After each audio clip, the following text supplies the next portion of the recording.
I want everything I do on this channel to be centered around helping you guys in some way, whether that be with a product review so you know if you should pick a product up or not, tips and tricks with editing or how to grow your platform on social media, motivational videos that help you guys with some deeper stuff. I really want to make my career out of helping people as much as I can, and that's really the aim of everything I do on this channel, and that's exactly what I'm trying to do today. I want to help you guys decide what is the best camera to pick up for your webcam. Whether you're streaming or filming videos, I want to help you guys figure out what the difference is between a Logitech C920 all the way up to a Sony A7 Mark II that I'm recording this video with right now. What's the real difference? How big of a price gap is it? And is the quality really worth the extra money? These are questions that I know I had as I was getting to everything, and I know that a lot of you guys had the same question as well. So I want to break it down for you guys today. We're going to take a look at 4 different cameras, all at 4 different price ranges, and hopefully what you see in this video today will help you decide what you should be using for your personal camera. As most of you guys know, I've been creating content and live streaming for about 2 years now. I've gone through different webcams and cameras. I've tried out a whole plethora of things. I'm very fortunate that I'm at a spot where I'm at now that I can afford a great camera like what I'm using right now, by the way, which would not be possible without the amazing support the community shows. Thank you guys so much for everything you do. But as I experimented with different webcams and cameras, I found what I liked and what I didn't like, and I want to share that with you guys here today. So underneath this camera, I have a couple of other different cameras which we're going to take a look at. Like I said before, we have 4 different cameras to compare, starting all the way at the cheapest with the Logitech C920, going a step up from that with a Logitech Brio. From there, we're going to take a look at the Canon M50, and then finally, we're going to take a look at the Sony A7 Mark II. Now, the only really important thing to mention at the very beginning of this video is that I don't actually have a Canon M50, which is our 3rd camera here with me. I wasn't able to get it shipped out to me in time for this video, but luckily for you guys, I used it for the last 1.5 years for all of my videos and all of my streams, so we have a lot of footage to use so you guys can take a look at what it actually looks like to use an M50. But we got to start at the very bottom before we get to the top. Right before we get into it though, guys, I want to let you know that we are very, very close to 10,000 subscribers, which is nuts, by the way. I'm very thankful for every one of you that has subscribed so far, and I'm really excited to hit the milestone of 10,000, and I'm super excited for every milestone to come, so make sure you guys are subscribing and help us get to that 10K very quickly. And now that you've done that, we can start talking about these different cameras. So like I said, camera number 1 is going to start at the cheaper side of the spectrum with the Logitech C920, and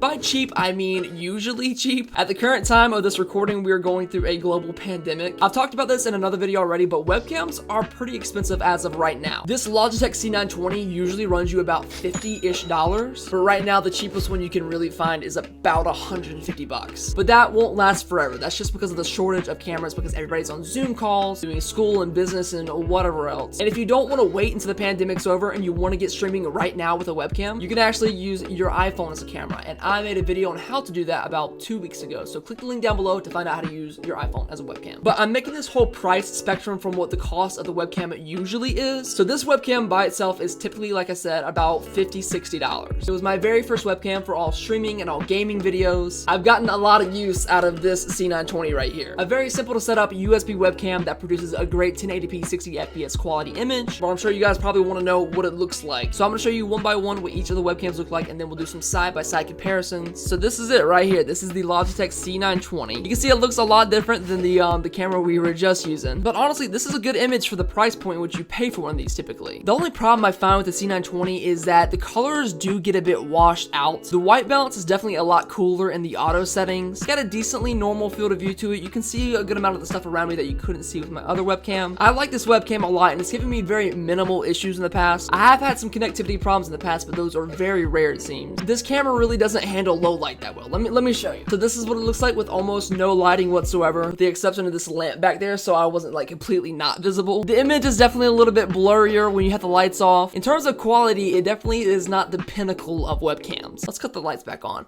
There we go. That looks a lot better. But this is how webcam number 1 looks. So let's keep moving through it. Let's use the next webcam that we have on hand. This is the Logitech Brio. You're over here, I think, right? Why won't you focus? Focus! Focus! All right, there we go. I think it's a little bit more focused now. So you can see here, the first thing to notice is that the field of view is way wider. You can see pretty much all of this room. You can see me over here, and you can see me over here. Even all the way back here. You can pretty much see everything in the room, which I get some people really like, but personally, I like to have that really intimate angle with my webcam. That sounded very odd to put it that way. And the colors look a lot different, obviously, too. I don't think this is washed out, and the colors definitely look a lot more vibrant. But overall, at a first glimpse, every detail in the room looks a lot smoother. This has like an interesting smoothness to all of the image. So now that you have a first look at the image this webcam produces, let's talk about the price point. This webcam, typically when we're not in the middle of the global pandemic cost right around $200-ish.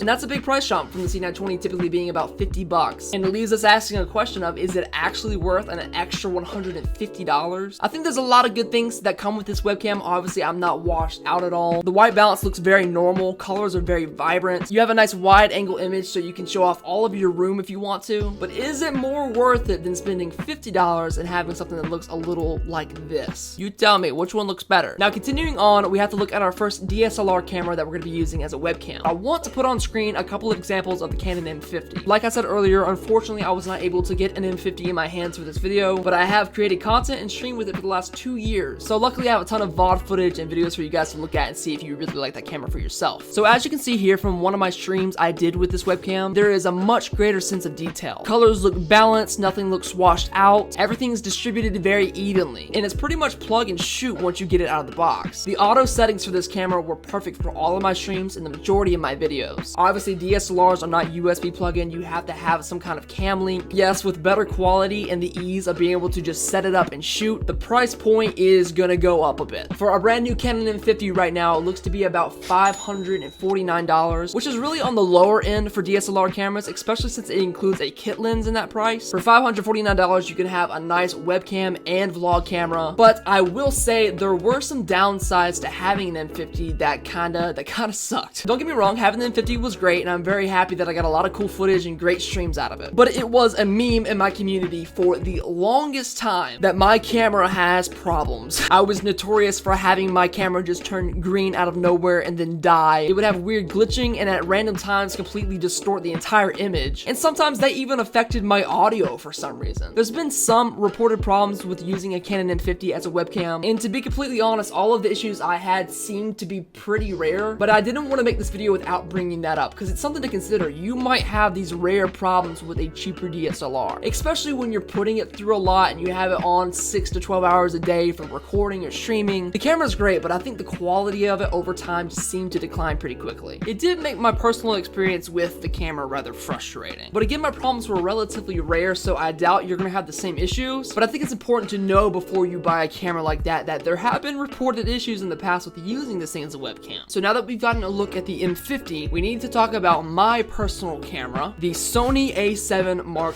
II. I absolutely love this camera. I got it a little over a month ago, and I've already filmed so much content and streamed every Monday, Wednesday, and Friday with it. It has been great, it's been reliable, and I love the lens I got with it too. And that's a really big pro with DSLR cameras in comparison to the webcams, is that the majority of DSLRs that you get have interchangeable lenses. I'm using a Sigma 30mm f1.4 lens. It also came with this kit lens, which I can interchange very easily with the camera. But overall, the quality of this looks fantastic. I have adjusted the settings a little bit to give me a little bit more of a look that I want. This lens right here in particular gives me a nice bokeh effect so that I'm the primary focus and everything behind me is very blurry. But there's lenses for everything. You saw how we had a wide angle with the Brio. You can get a lens for that and have just as equally good quality but with a wide angle. Getting one of these cameras will run you about $900 for just the body, and then lenses on top of that can cost all sorts of different prices, but the Sigma I'm using right here cost about $300-ish.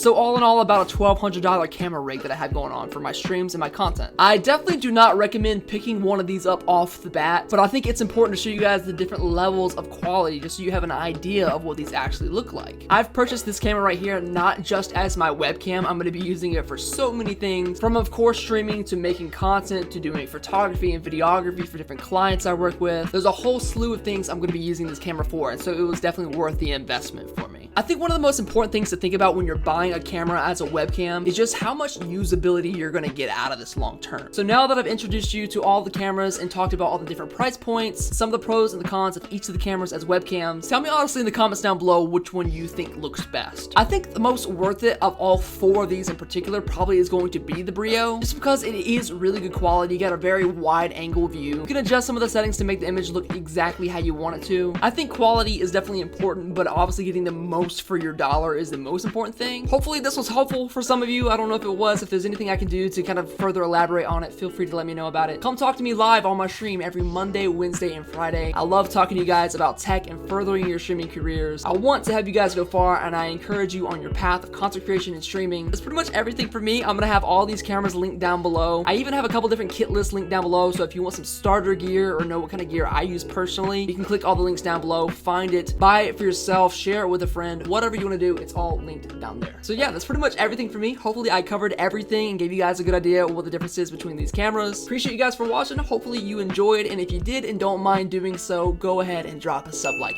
That's a subscribe, a like, and a comment, and I will see you in the next video.